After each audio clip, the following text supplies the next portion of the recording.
Hello students, welcome और welcome back to my channel nursing with Pooja. आज हम देखने वाले हैं यूनिट फर्स्ट का third part, method of psychology in detail. अगर आपको शॉर्ट नोट चाहिए तो आप शॉर्ट नोट्स के लिए सेकंड पार्ट को देख सकते हैं, जो कि मेरे चैनल पे अवेलेबल है। अब हम देखेंगे मेथड्स ऑफ साइकोलॉजी। तो कौन कौन सी मेथड से है उनको इन डिटेल में हम इसमें देखने वाले हैं। तो सबसे पहली मेथड है इंट्रोस्पेक्शन और सेल्फ ऑब्जर्वेशन मेथड। तो क्या होती है इंट्रोस्पेक्शन या self observation method? This is one of the oldest method of psychology. Introspection mean to look within. ये सबसे साइकोलॉजी की सबसे पुरानी मेथड है और इसमें इंट्रोस्पेक्शन जो वर्ड है उसका मीनिंग होता है कि खुद टू लुक विद इन, अपने आप के अंदर देखना। This is also known as a self observation method. इस मेथड में क्योंकि हम खुद अपने जो एक्सपीरियंस होते हैं, जो हमारी फीलिंग्स होती है उसको शेयर करते हैं, तो इसको यहाँ हम सेल्फ ऑब्जर्वेशन मेथड के नाम से भी जानते हैं, क्योंकि हम अपने आप को या जो भी पेशेंट है या इंडिविजुअल है वो सेल्फ ऑब्जर्व कर रहा है, अपने आप को वो खुद ऑब्जर्व कर रहा है, इसलिए। थर्ड पॉइंट है, it is not possible to understand the inner feeling and experiences of other person. For example, a patient after an operation may be asked to report how he feel. Practically possible नहीं है कि पूरी तरीके से कोई individual क्या feel कर रहा है हम उसको समझ पाए, है ना। यहाँ पे एग्जांपल दिए कि कोई पेशेंट है जो ऑपरेशन के लिए गया है, तो वो पेशेंट ही सिर्फ बता सकते हैं उसको कैसे फील हुआ है, हम उसके बारे में नहीं बता सकते। हाँ, थोड़ा सा एक जानकारी, एक इन्फॉर्मेशन दे सकते हैं कि हाँ पेशेंट को डर लगा होगा या वो घबराया होगा या उसको इतना पेन हुआ होगा, लेकिन जो एग्जैक्ट इन्फॉर्मेशन है कि उसने एक्चुअल में क्या फील किया वो सिर्फ एक पेशेंट ही बता सकता है, हम नहीं बता सकते हैं। ठीक है। अब इस साइकोलॉजी की, इस मेथड के क्या मेरिट्स है, मतलब क्या गुड पॉइंट्स है। तो introspection is the fundamental method of psychology. ये सबसे, जैसे कि आपने देखा, सबसे पुरानी और बेसिक मेथड है, फंडामेंटल मेथड है साइकोलॉजी की। It gives us direct, immediate and exact knowledge of our own mental process. ये जो मेथड होती है, ये क्या करती है, अगर मैं अपना खुद का इंट्रोस्पेक्शन कर रही हूँ तो इसमें क्या होगा, मैं खुद के बारे में सोच रही हूँ, खुद के एक्शंस, जो भी रिएक्शंस मैंने दिए हैं उसके बारे में अगर मैं विचार करूंगी, तो ये मुझे क्या अपने आप के बारे में इमीडिएट, मतलब उसी समय, अगर मेरे से कोई गलती हो गई या मैंने किसी स्टूडेंट को डांट दिया है, तो मैं उसके ऊपर अगर सोचती हूँ, उसके ऊपर अगर मेरा थॉट प्रोसेस को मैं एनालिसिस करती हूँ, तो मुझे उसी समय आंसर मिल जाएगा कि हाँ मुझे इतना गुस्सा नहीं करना चाहिए था, या नहीं उसकी एक्चुअल में मिस्टेक थी और मुझे मैंने उसको सही अगर उसको डांटा है या पनिश किया तो वो सही था। तो एक तो हमें अपने आप से इमीडिएट आंसर मिल जाता है, और एग्जैक्ट नॉलेज, मतलब 100% प्योरिटी के साथ में सही नॉलेज मिलता है, क्योंकि यहाँ पे कोई और मुझे जज नहीं कर रहा है कि नहीं मैम आपने ठीक नहीं किया या आपने उसको डांटा। उसमें क्या बायसनेस हो जाती है, क्योंकि हर इंडिविजुअल का अलग अलग परसेप्शन होता है हर चीज को लेके। लेकिन इसमें क्या होगा, मैं खुद इंट्रोस्पेक्ट कर रही हूँ, मैं खुद एनालिसिस कर रही हूँ अपने आप को, तो क्या होगा, मैं अपने आप के लिए तो हम बिल्कुल ऑनेस्ट होते हैं, तो मैं एक सही नॉलेज अपने आप को दूंगी, या सही एग्जैक्ट नॉलेज कि मैंने यहाँ सही किया है या गलत किया है, उस एक्शन को लेके मैं अपने आप को समझाऊंगी। थर्ड पॉइंट है, it enable us to fully understand the behaviour of an individual.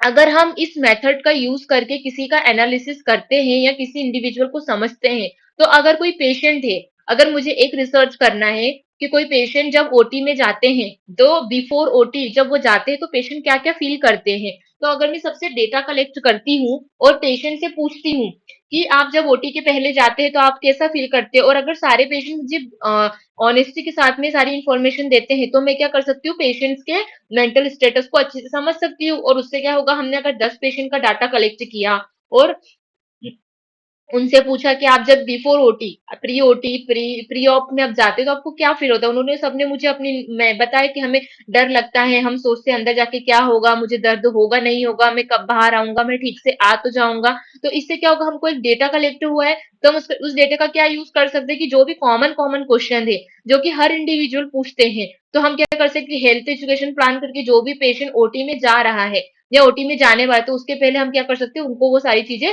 समझा सकते हैं, उनके एंजाइटी लेवल को हम थोड़ा काफी हद तक कम कर सकते हैं। फोर्थ पॉइंट है, this method is inexpensive, easy and does not require any apparatus और लेबोरेटरी। ये जो मेथड है इसमें कोई पैसे नहीं लगते हैं, ना किसी हमको अपरेटस या लेबोरेटरी की जरूरत है, मतलब ना तो कोई इंस्ट्रूमेंट चाहिए, और जरूरी भी नहीं है कि लैब में हो पेशेंट या कोई स्पेसिफिक एनवायरनमेंट में हो, नहीं। हमको जिस टाइप के पेशेंट का ये इंट्रोस्पेक्शन करना है उस पेशेंट के पास जाएंगे और हमको बस उससे उसका डेटा कलेक्ट करना है। तो ये बहुत ही कॉस्ट इफेक्टिव मेथड है, इसमें कोई भी क्या महंगी एक्सपेंसिव मेथड ये नहीं है। अब कुछ इसके डीमेरिट्स भी है, मतलब इसके क्या डिसएडवांटेज या माइनस पॉइंट क्या क्या है। तो सबसे पहले हम देखेंगे, This method is not applicable for children or animal or mentally retarded people because they can't be introspect. जो भी छोटे बच्चे होते हैं या एनिमल है या मेंटली रिटार्डेड पेशेंट है उनके लिए मेथड अप्रोप्रिएट नहीं है। क्यों? क्योंकि अगर उनको ज्यादा समझ ही नहीं है, समझदारी नहीं है, वो समझ ही नहीं पा रहे अपने आप को, तो वो अपने इंट्रोस्पेक्शन कैसे करेंगे? वो अपने आप के बारे में जो भी हमको जानकारी चाहिए वो नहीं दे पाएंगे, तो उनके लिए ये मेथड एप्लीकेबल नहीं है। Second, it's a purely private affair and can't be verified by other observer. ये बहुत ही प्राइवेट अफेयर, मतलब एक प्राइवेट इंफॉर्मेशन होती है। ठीक है, अब पेशेंट, मान लो मैंने 10 पेशेंट का जैसे मैंने एग्जांपल दिया है, वो ओटी में जाते हैं, उन्होंने मुझे जो जो इन्फॉर्मेशन दी है मैं वही उसको ही सच मानूंगी। मैं उसको किसी भी तरह से क्रॉस चेक नहीं कर सकती कि क्या पेशेंट ने सही कहा है या सही नहीं कहा है। क्यों? क्योंकि मेरे पास कोई तरीका नहीं है उसको चेक करने का। जो पेशेंट ने कहा है वो मुझे मानना पड़ेगा, है ना? तो इसमें क्या हो, थोड़ी बायसनेस की भी कंडीशन हो सकती है। हो सकता है कोई पेशेंट 2-3 क्वेश्चन एक्स्ट्रा ही बताता हो, या कोई इंडिविजुअल है वो बोल रहा है नहीं मुझे तो डर नहीं लग रहा है, लेकिन हो सकता है उसको एक्चुअल में डर लग रहा हो, है ना? तो ये डिपेंड करता है कि इंडिविजुअल जो पेशेंट है, जो हमारा सब्जेक्ट है, वो हमें क्या इन्फॉर्मेशन दे रहा है। हमारे पास कोई और तरीका नहीं है कि हम उसे वेरीफाई कर पाए कि इन्फॉर्मेशन राइट है या नहीं है। In many cases, the patient may not have the insight to know about their condition or language to describe them accurately. क्या क्या क्या होता है, बहुत सारी ऐसी कंडीशंस भी होती है, सब अपने इंट्रोस्पेक्शन नहीं कर पाते हैं। क्या होता है कि किसी से कुछ मिस्टेक हुई है तो कोई तो क्या होता है कि अकेले में बैठ के, जैसे कि मैंने पनिशमेंट वाली बात बताई है, अगर मैंने किसी स्टूडेंट को पनिश किया है तो एक तो क्या मैं खुद बैठ के एनालिसिस कर लूं कि क्या मुझे ऐसा करना था या मुझे नहीं करना था, एक वो हुआ। लेकिन किसी किसी में ये एबिलिटी नहीं होती है, वो नहीं समझ पाते हैं कि क्या मैं ये डिसीजन मेरा सही है या गलत है, तो वो क्या करते हैं किसी और के पास जाके सजेशंस लेके आते हैं, है ना? तो हर किसी को, हर कोई अपने आप को इंट्रोस्पेक्ट कर पाए ये जरूरी नहीं है। और कभी कभी क्या होता है ना, कुछ चीजें हम फील करते हैं लेकिन हम उसको शब्दों में बता नहीं पाते हैं, है ना? हमारे पास कोई लैंग्वेज नहीं है उस चीज को डिस्क्राइब करने के लिए, या वो फीलिंग को, या वो जो हमारे थॉट प्रोसेस है उसको हम किसी को इन वर्ड्स में या शब्दों में एक्सप्लेन नहीं कर सकते। तो कभी कभी ये भी हो सकता है कि हमें शब्द ही ना मिले, हमें लैंग्वेज ही ना मिल पाए कि मैं उनको कैसे एक्सप्लेन करूं। तो एक ये भी डीमेरिट है इस मेथड का। अब हम मूव करते हैं नेक्स्ट मेथड की ओर। नेक्स्ट मेथड है observational method. It is the objective method of staying the behaviour of individual. इस मेथड में क्या होता है कि हम जो सामने वाला है उसके बिहेवियर, नाम से आपको समझ में आ रहा है ऑब्जर्वेशनल, है ना? इसमें क्या करूंगी, क्या करते हैं कि हम किसी भी इंडिविजुअल के बिहेवियर को क्या ऑब्जर्व करके स्टडी करते हैं उसके बारे में, उसके बिहेवियर के बारे में, कि अगर कोई सिचुएशन है, अगर बच्चों की हम एग्जाम लेते हैं तो बच्चे प्रैक्टिकल, ड्यूरिंग प्रैक्टिकल एग्जाम इतना एंशियस क्यों हो जाते हैं, है ना? तो मैंने क्या किया कि बच्चे एग्जाम, जब वो एग्जाम, उनका प्रैक्टिकल एग्जाम लेते हैं, वाइवा लेते हैं, तो वो बहुत घबराते हैं, तो वो क्यों होते हैं, है ना? ये उनकी जो ये बिहेवियर है उसको मैंने स्टडी किया, उसको मैंने ऑब्जर्व किया। वो किस मेथड में आएगा? ऑब्जर्वेशनल मेथड में। It consists of perception of an individual behavior under natural condition by the other individual and the interpretation and analysis of this perceived behavior by them. ठीक है, ये वाली जो मेथड है इसमें क्या होता है कि कोई इंडिविजुअल नेचुरल कंडीशन में, है ना, हमको कोई भी ऐसे कंडीशन क्रिएट नहीं करना है कि अच्छा चलो मेरे को ये मेथड, मुझे ये मेथड चेक करनी है इसलिए तुम्हारा मैं एक्टिंग करती हूँ कि मैं तुम्हारा वाइवा ले रही हूँ, तुम्हें एक्ट करके बताना है कि तुम वाइवा कैसे दोगे। नहीं, ये क्या मेन मेड कंडीशन होते थे। नेचुरल मतलब प्राकृतिक, जो नेचुरली अकर होती। तो मुझे अगर मेरा डेटा कलेक्ट करना है कि वाइवा लेते समय बच्चे कितने एंजाइटी में होते हैं, तो इसके लिए मुझे क्या करना पड़ेगा, मुझे नेचुरल कंडीशन में जब एक्चुअल में वाइवा होगा तो मुझे उनके पास जाना है और वहां पे सिर्फ बैठ के ऑब्जर्वेशन करना है। और जब वो डेटा मुझे कलेक्ट हो जाएगा तो मैं उसका इंटरप्रिटेशन करूंगी, मतलब मैं उसका एनालिसिस करूंगी, है ना, कि क्या बिहेवियर मैंने देखा उन बच्चों में। नेक्स्ट पॉइंट है it is essential way of perceiving the behaviour as it is. इसमें सबसे इम्पोर्टेंट और इसेंशियल बात ये है कि मुझे जैसा मैंने देखा वैसा ही मुझे उसको लिखना है या मुझे रिकॉर्ड करना है ना। उसमें कुछ भी मैं अपना बिहेवियर या अपना पॉइंट ऑफ व्यू उसमें नहीं डाल सकती। जैसा है वैसा का वैसा ही मुझे अपना उसमें रिकॉर्ड मेंटेन करना है कि हाँ बच्चों को ये प्रॉब्लम्स हुई है या ये एंजाइटी, एंशियस मैंने सिम्टम्स बच्चों के अंदर देखे ड्यूरिंग दी एग्जामिनेशन और viva, practical viva. Fourth point है in this method the observer observe and collect the data. हम क्या करते हैं, जो भी ऑब्जर्व है, जैसे कि मैं ऑब्जर्वर हूं तो मैं क्या करूंगी, बस सिर्फ ऑब्जर्व करूंगी और डेटा कलेक्ट करूंगी। Example, in the hospital the nurse make an observation of patient's temperature, pulse, blood pressure, facial expression, restlessness, etcetera to understand clinical condition of the patient. जब भी हमारे पास पेशेंट आता है हॉस्पिटल में, तो हम क्या करते हैं, पेशेंट के सारे पेशेंट से तो पूछते ही है। सब्जेक्टिव डेटा होता है, एक ऑब्जेक्टिव डेटा होता है। सब्जेक्टिव डेटा मतलब हम पेशेंट से पूछते हैं, अंकल या आंटी या दीदी आपको क्या परेशानियां हो रही है, वो हम सब लिखते हैं। उसके अलावा हम ऑब्जर्व भी करते हैं। हो सकता है कि वो ये ना बोले कि मुझे ठंड लग रही है ना, लेकिन हम देखेंगे यहाँ पेशेंट को ठंड लग रहा है, वो बहुत रेस्टलेसनेस में है, या बहुत एंजाइटी में है, तो हमें क्या करना है, वो सारे सिम्टम्स भी रिकॉर्ड करना और हमको डॉक्टर को वो रिपोर्ट करना होता है। उसके अकॉर्डिंग पेशेंट का क्या बनाते हैं, डायग्नोसिस बनाते हैं। अब है स्टेप्स इन ऑब्जर्वेशन मेथड। तो ऑब्जर्वेशन मेथड से क्या क्या स्टेप्स हैं, तो सबसे पहले है, फोर मेन स्टेप्स हैं ऑब्जर्वेशन ऑफ बिहेवियर। सबसे पहले हम क्या करेंगे, ऑब्जर्व करेंगे जो भी पेशेंट, या पेशेंट ले लेते हैं, या हम एग्जाम्पल वही वाला प्रैक्टिकल वाला लेके देखते हैं। तो सबसे पहले तो क्या करेंगे कि स्टूडेंट आया है वाइवा देने के लिए, तो सबसे पहले तो मैं उसका बिहेवियर ऑब्जर्व करूंगी। फिर क्या करूंगी, नोटिंग ऑफ बिहेवियर। अब जैसा जैसा वो रिएक्ट कर रहा है, बहुत एंशियस हो रहा है, जवाब नहीं दे पा रहा है ना, स्लटरिंग कर रहा है, तो वो सब मैं नोट करूंगी। थर्ड पॉइंट क्या, interpretation and analysis of behaviour. जितना भी मैंने डेटा कलेक्ट किया है उसको मैं देखूंगी, इंटरप्रेट करूंगी और एनालिसिस करूंगी उसके बिहेवियर का।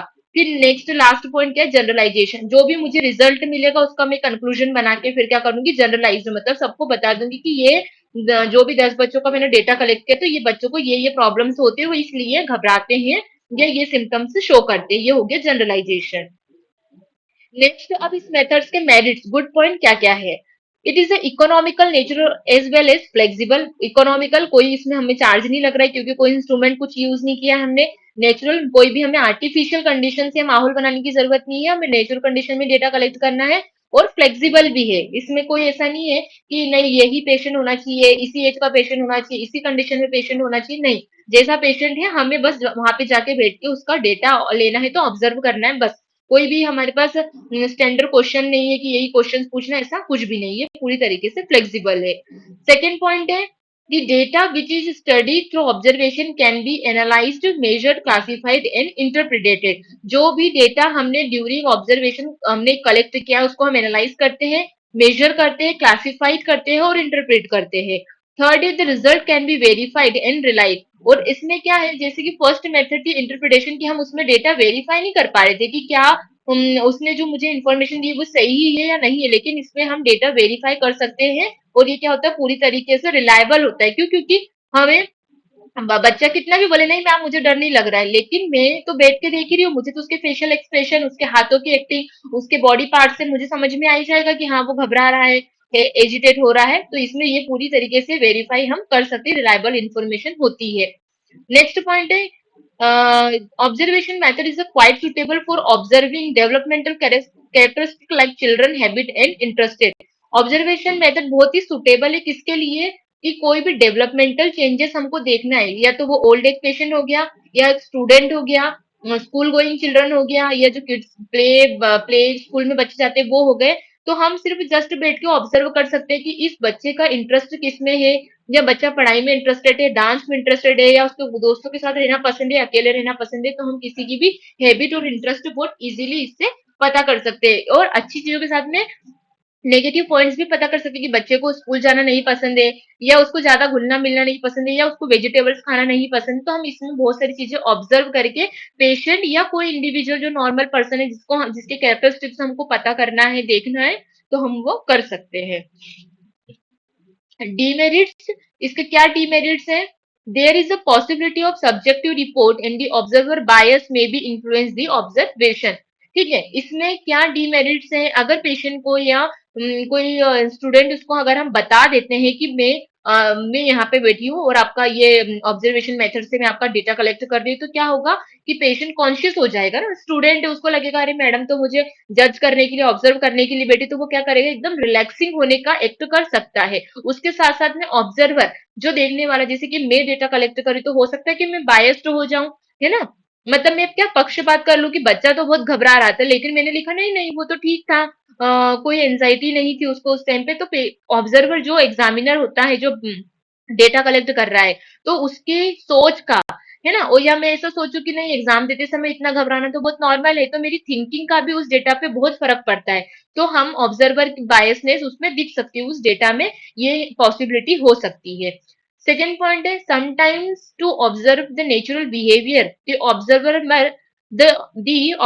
मे have to spend more time energy and money. कभी कभी क्या होता है कि हमको, क्योंकि ये जो डेटा है हम नेचुरल कंडीशन में कलेक्ट करते हैं, तो क्या हो सकता है कभी कभी कोई पेशेंट है उसका अगर हमें डेटा कलेक्ट करना है कि कोई स्किज़ोफ्रेनिया वाला पेशेंट है। अब स्किज़ोफ्रेनिया में दो कंडीशन होती है, मैनिक भी होती है और हाइपर एक्टिव पेशेंट भी हो सकता है, डिप्रेसिव मूड में भी हो सकता है। तो क्या अगर मुझे उस पेशेंट का पूरा ऑब्जर्वेशन मेथड से डेटा कलेक्ट करना है, तो क्या एक तो मुझे पूरा दिन लगेगा, क्योंकि मुझे पूरे दिन अब मैं पेशेंट को ऑर्डर नहीं दे सकती या उसको बोल नहीं सकती हूँ, या एक घंटे में मैं उसका डेटा कलेक्ट नहीं कर सकती, क्योंकि हो सकता है मॉर्निंग टाइम में वो अच्छा होता हो, आफ्टरनून में उसको अनकंफर्टेबल लगता है, इवनिंग में वो बहुत एग्रेसिव हो जाता हो। तो क्या होता है कभी कभी बहुत एनर्जी भी लगती है, टाइम भी लगता है और पैसे भी लगते हैं, है ना। तो ये इसके डीमेरिट्स है।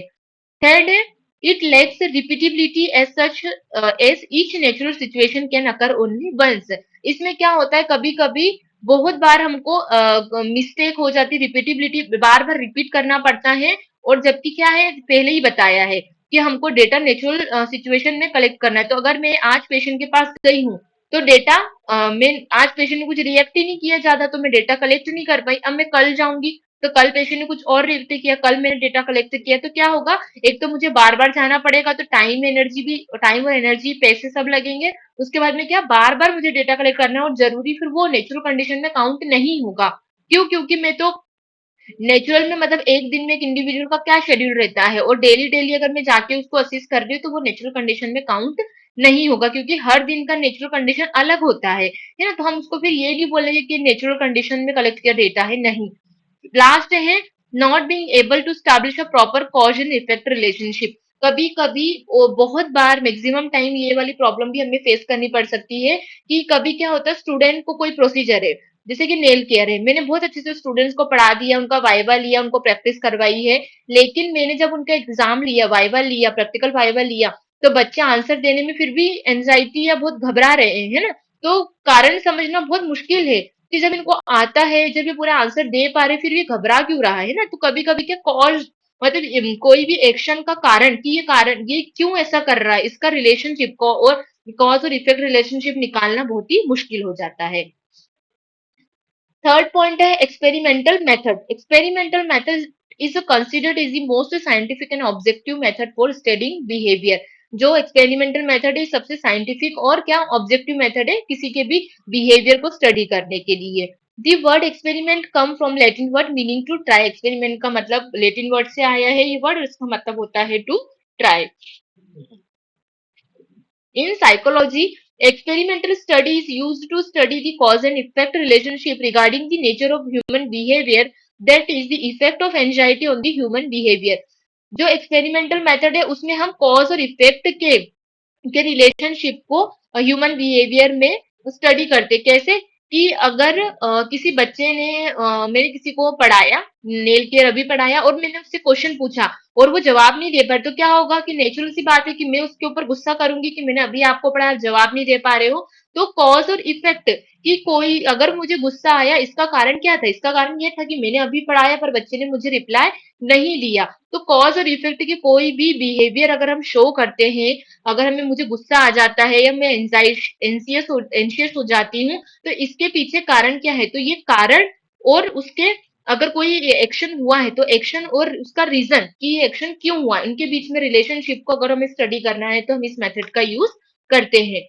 लास्ट पॉइंट है to study the cause and effect relationship in a psychologist use objective observation under control condition to observe action और बिहेवियर ऑफ इंडिविजुअल। इसमें क्या होता है कि कॉज और इफेक्ट के रिलेशनशिप को साइकोलॉजिस्ट को जब स्टडी करना होता है तो वो क्या करता है, ऑब्जर्वेशन मेथड यूज करता है। और क्या करता है, वो उस इंडिविजुअल के एक्शन और बिहेवियर को क्या करता है, ऑब्जर्व करता है, स्टडी करता है। कि अगर कोई पेशेंट है, मेंटल पेशेंट है, तो वो पेशेंट अगर उसको जब भी क्या होता है कि मैं उससे ऊंची आवाज में थोड़ी सी भी बात करती हूँ तो वो बहुत ज्यादा एग्रेसिव हो जाता है वो पेशेंट।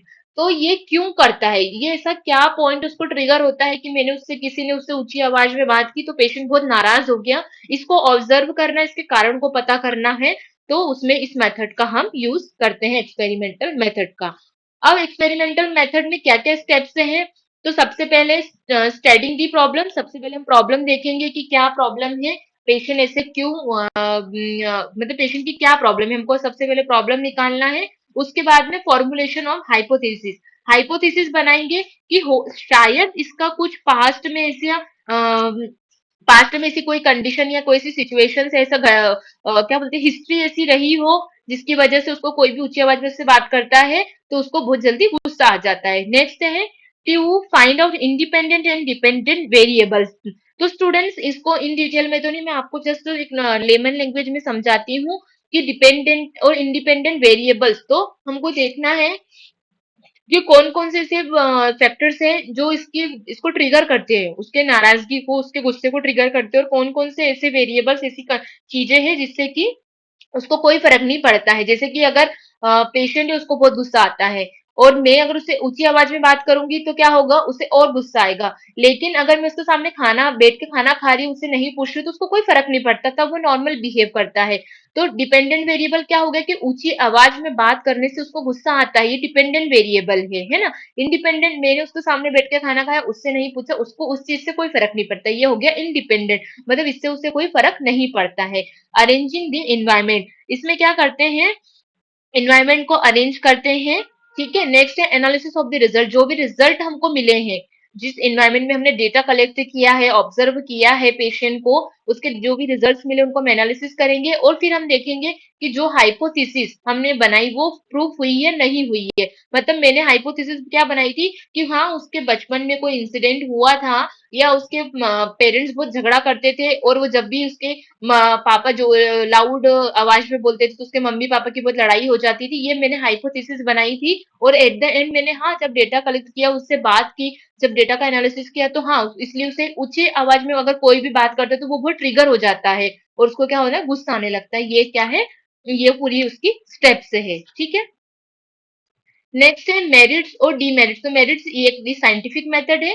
ठीक है। हम इसमें कॉज और इफेक्ट की रिलेशनशिप को देख सकते हैं। रिपीटेशन इज पॉसिबल, हम ये क्या बहुत ही डिफिकल्ट और टाइम कंज्यूमिंग मेथड है और हम बहुत जल्दी इसके कंक्लूजन पे नहीं आ सकते, तो इसमें रिपीटेशन हो सकता है।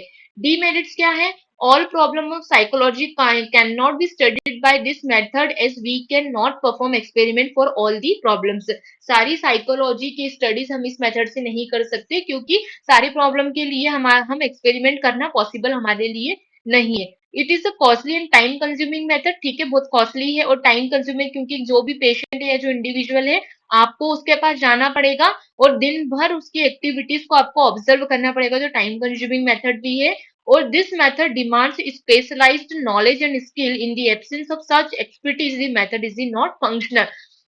ये जो मेथड है, अब ऑब्जर्वेशनल इंट्रोस्पेक्शन मेथड क्या कोई भी परफॉर्म कर सकता है। अगर मैंने आपको समझे तो आप भी किसी को ऑब्जर्व कर सकते हैं, इंट्रोस्पेक्ट कर सकते हैं। लेकिन ये जो एक्सपेरिमेंटल मेथड है, ये एक साइंटिफिक मेथड है, जिसको इसका नॉलेज है या जिसके पास इसकी स्किल है, जिसने इसकी प्रैक्टिस की है, सिर्फ वही इस मेथड को यूज कर सकता है। और अगर कोई नॉन स्किल पर्सन या जिसको नॉलेज नहीं है, वो बंदा या कोई इंडिविजुअल साइकोलॉजिस्ट इसको अगर प्रैक्टिस करता है, तो क्या है कि अप्रोप्रिएट रिजल्ट ना आए, इसकी पॉसिबिलिटी हो सकती है।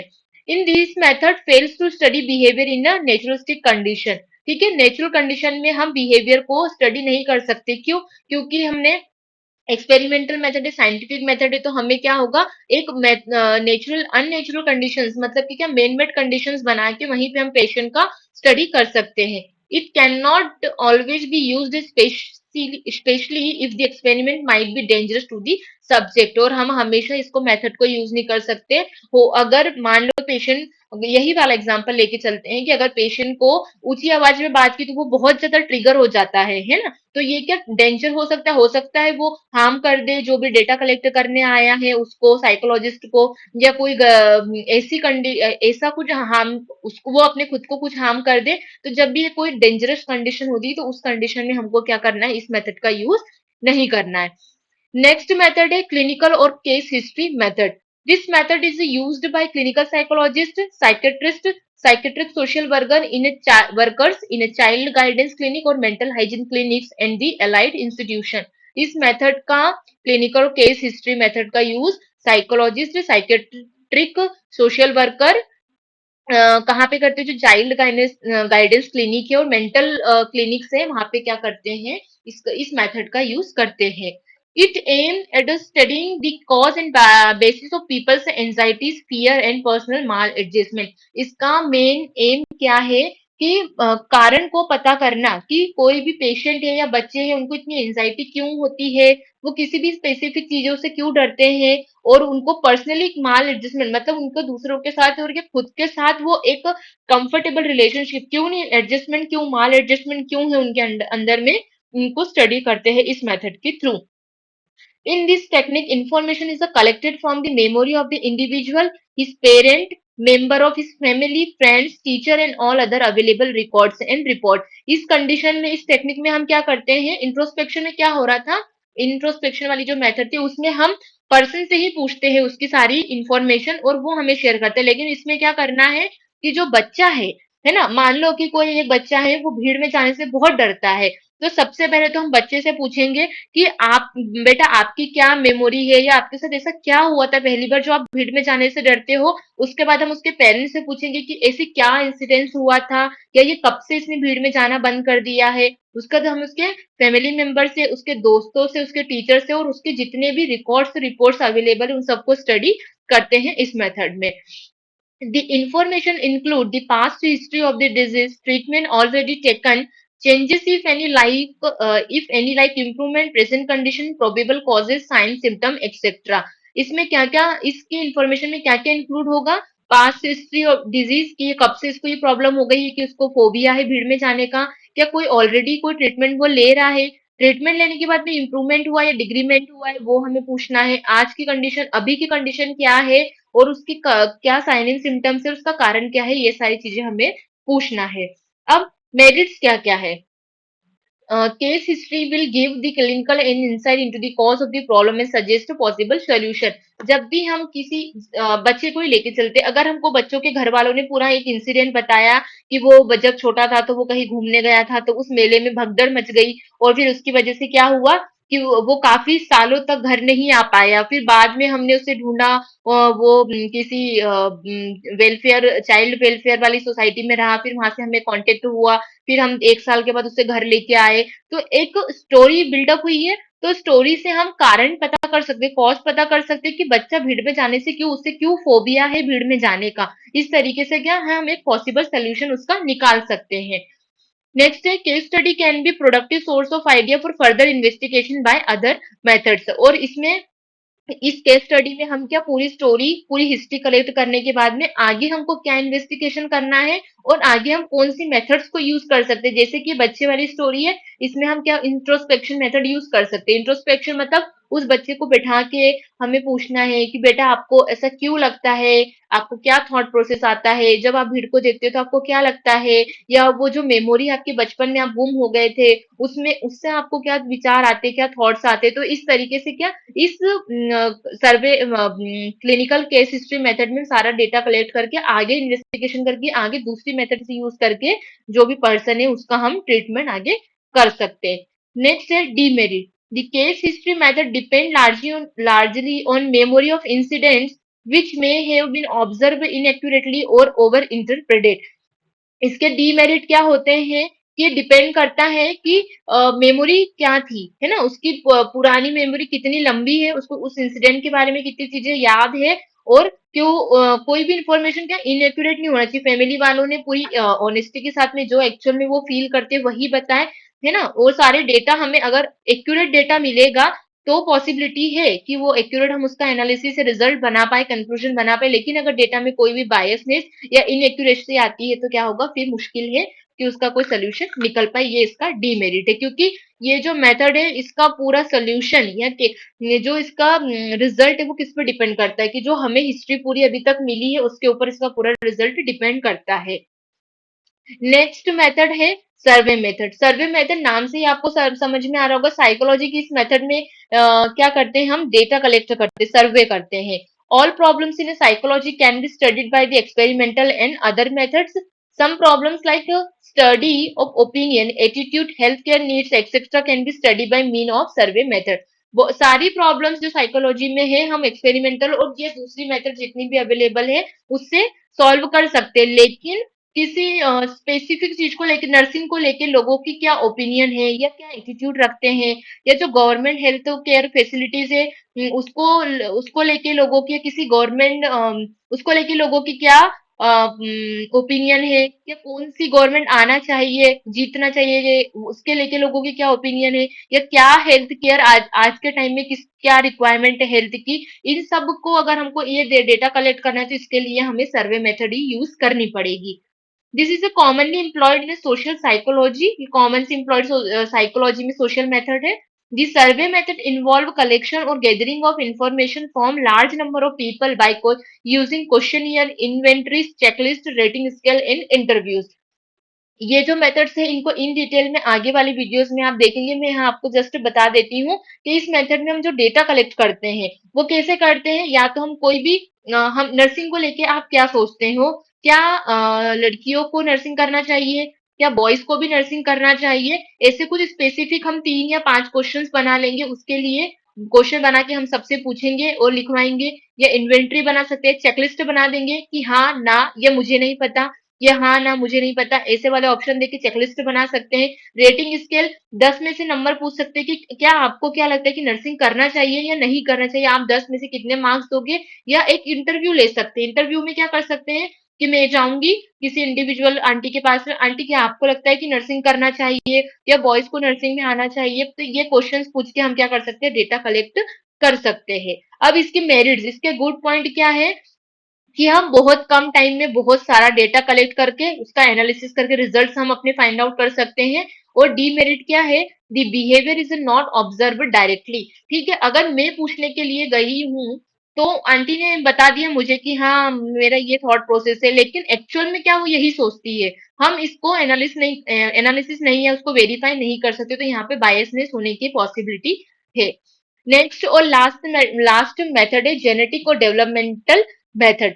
Psychologists study not only the behavior of an individual at a particular time, but also his development from birth to death. The the influence of hereditary and environment to the development of the person in condition favorable and unfavorable for normal and abnormal behavior. नाम से ही आपको student समझ में आ रहा होगा genetic और developmental method. इसका मतलब ये है कि साइकोलॉजी में हम स्टडी सिर्फ बिहेवियर की नहीं करते हैं ना, कि कोई भी इंडिविजुअल ऐसे क्यों बिहेव कर रहा है, लेकिन हम ये भी डेवलपमेंटल उसकी स्टेजेस क्या रही है, जन्म लिया और death, from birth to death उसमें उसने अपनी लाइफ कैसे फैमिली में ग्रोथ की है, उसकी सराउंडिंग के लोग कैसे थे, उनका परिवार कैसा था, उनकी परिवार की हेरिडिटरी कैसी थी, कि वो किसी भी चीज को लेके वो क्या सोचते थे। तो उनके क्या होता है ना कि पुराने हमारे घर में जो ओल्ड एज पर्सन होते हैं वो जैसा सोचते हैं, कहीं ना कहीं हमारे भी विचार उनसे मिलते हैं, है ना। तो वो कंडीशंस हमको सारी चेक करना है, वो सारे डेटा हमको कलेक्ट करना है, फिर हम डिसाइड करेंगे कि ये इंडिविजुअल ये नॉर्मल बिहेवियर है या इसका एबनॉर्मल बिहेवियर क्यों है इस चीज को लेके, है ना। ये इसमें हम स्टडी करते हैं। For example, to understand the learning behaviour of adult, the study will start from the childhood and adolescence. This can be done by two ways. ठीक है, एग्जाम्पल के लिए हमें देखना है कि लर्निंग बिहेवियर, कोई स्टूडेंट है, कोई बच्चा है, एक उसको शुरू से ही इस माहौल में वो बड़ा हुआ है कि लर्निंग मतलब कुछ पढ़ना है, कुछ सीखना है, हर जगह से कुछ सीख के आना है, तो क्या होगा कि वो आगे भी उसका बिहेवियर ऐसा ही रहेगा। लेकिन कोई एक बच्चा है जिसने ऐसी जगह पे उसका उसने ग्रोन अप किया है या वो बड़ा हुआ है जहाँ पे लर्निंग काम को ही मतलब इम्पोर्टेंस दी है, एजुकेशन को इम्पोर्टेंस नहीं दी है, तो उसका जो थॉट प्रोसेस होगा, उसकी जो थिंकिंग होगी, उससे क्या लगेगा कि नहीं एजुकेशन से कुछ नहीं होता है, बिजनेस अच्छा हो या माइंड अच्छा होना चाहिए या क्या काम अच्छे से आना चाहिए, ये जरूरी है, एजुकेशन का उस पर कोई इम्पैक्ट नहीं है। तो दोनों जो बच्चे हैं उनकी थॉट प्रोसेस क्या होगी, बहुत अलग होगी, क्योंकि उनका जो फैमिली इन्वायरमेंट या जो उनकी हेरिडिटरी थी वो बहुत अलग है। तो हम इस उसके घर के कंडीशंस में, उसके परिवार की कंडीशन के बिहाफ पे हम डिसीजन बनाएंगे कि क्या ये नॉर्मल बिहेवियर या एबनॉर्मल बिहेवियर है। अब उसके दो तरीके हैं, cross sectional study in which the children of different age group will be studied simultaneously. हम क्या कर सकते हैं, क्रॉस सेक्शनल स्टडी में क्या करेंगे, सेम एज के 5 साल 10 साल के 5 बच्चों को लेके उनपे उनकी राय पूछ सकते हैं कि क्या पढ़ाई करना जरूरी है। और लॉन्गिट्यूडिनल स्टडी उसमें क्या कर सकते हैं, same child will be studied in a different stage of life, एक ही बच्चे से एक ही स्टूडेंट को लेंगे और उसको जब वो स्कूल चिल्ड्रन होगा तब उससे पूछेंगे कि क्या एजुकेशन इंपॉर्टेंट है लाइफ के लिए। जब वो कॉलेज में जाएगा तब उससे पूछेंगे कि क्या एजुकेशन इंपॉर्टेंट है लाइफ के लिए। फिर जब वो मैरिड हो जाएगा तब उससे पूछेंगे। जैसे जैसे उसकी एज बढ़ती जाएगी, डिफरेंट स्टेज ऑफ लाइफ है, उससे हम सेम ही क्वेश्चन पूछेंगे तो वो क्या रिव्यू देता है। ये हो गया लॉन्गिट्यूडिनल स्टडी। मेरिट्स क्या है? This is a more useful method to understand the behaviour from point of view of hereditary and environmental influence. इसमें क्या है? ये मेथड बहुत यूजफुल है किसी भी इंडिविजुअल के बिहेवियर को समझने के लिए, उसके पॉइंट ऑफ व्यू समझने के लिए, और कि उसकी परिवार का उसके ऊपर कितना इन्फ्लुएंस है ना, उसके अकॉर्डिंग वो हमें आंसर देगा। डीमेरिट क्या है? इसमें बहुत टाइम और एनर्जी लगता है। क्यों? क्योंकि आपने देखा कि इसका मैंने सब पॉइंट बताया लॉन्गिट्यूडिनल स्टडी। इसमें क्या है कि एक ही इंडिविजुअल जब अपने डिफरेंट एजेस में जाता है तो हम उससे सेम क्वेश्चन पूछते हैं, तो क्या सालों साल लग जाते हैं इस स्टडी को कंप्लीट करने में। आई होप स्टूडेंट्स आपको समझ में आया होगा जितनी भी साइकोलॉजी की मैंने मेथड्स पढ़ाई है। तो आप, अगर आपको कोई भी डाउट आता है, आप कोई स्पेसिफिक टॉपिक पढ़ना चाहते हैं, तो प्लीज मुझे कमेंट बॉक्स में कमेंट करके बताइएगा। Thank you for watching my channel.